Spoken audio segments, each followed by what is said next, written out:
আরেকটা উদাহরণ দেই, তুলনা করলে আপনারাও ব্যাপারটা ভালো করে বুঝতে পারবেন।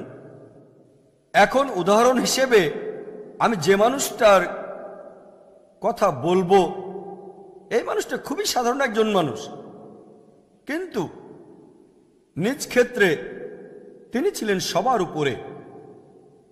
এই মানুষটা আমার জীবনটাকে বদলে দিয়েছেন।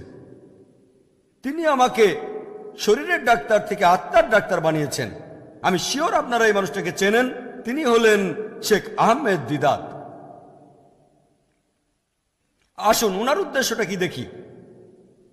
শেখ আহমেদ দিদাত, আপনারা যদি ওনার জীবনী সম্পর্কে জানেন, তিনি প্রাতিষ্ঠানিক শিক্ষা পেয়েছিলেন মাত্র ক্লাস 6 পর্যন্ত। যেহেতু তার সেই সামর্থ্য ছিল না, তিনি পড়াশোনা ছেড়ে দিতে বাধ্য হয়েছিলেন। ক্লাস 6 পর্যন্ত পড়ার পর তিনি পড়াশোনা ছেড়ে দিতে বাধ্য হয়েছিলেন। এই মানুষটা একেবারেই সাধারণ। তিনি জন্মানোর সময় তার বাবা ইন্ডিয়া ছেড়ে দক্ষিণ আফ্রিকায় চলে যান। দিদাত সেখানে সেলসম্যানের চাকরি করতেন, একটা ফার্নিচারের দোকানে কাজ করতেন, সেখানে ড্রাইভ করার চাকরিও করতেন তিনি। আর এই দক্ষিণ আফ্রিকায় থাকার সময় খ্রিস্টান মিশনারিরা তাকে খুব উত্ত্যক্ত করত। তারা তাকে বলতো ইসলাম এটা একটা বাজে ধর্ম, খুবই নিষ্ঠুর ধর্ম। তারা ইসলামকে আক্রমণ করত।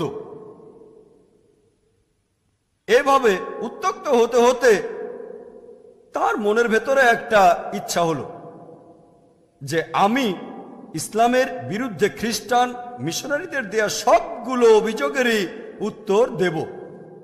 আমি এই খ্রিস্টান মিশনারিদের একটা জুৎসই উত্তর দেব। চিন্তা করেন, এই মানুষটা মাত্র ক্লাস 6 পর্যন্ত তিনি পড়েছেন,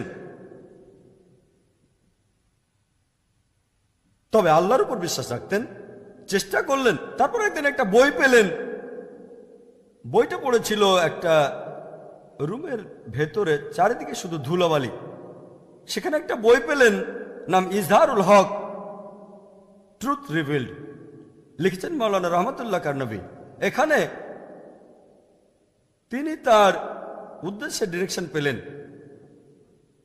এভাবেই তিনি শুরু করলেন আর চেষ্টা করেছেন 40 বছর। তারপর সেই খ্রিস্টান ধর্মযাজকদের চ্যালেঞ্জ করলেন। চিন্তা করেন, ক্লাস 6 পর্যন্ত পাশ করা একজন মানুষ 40 বছর চেষ্টা করেছেন, তারপর পৃথিবীর বিখ্যাত জ্ঞানীদের চ্যালেঞ্জ করেছেন।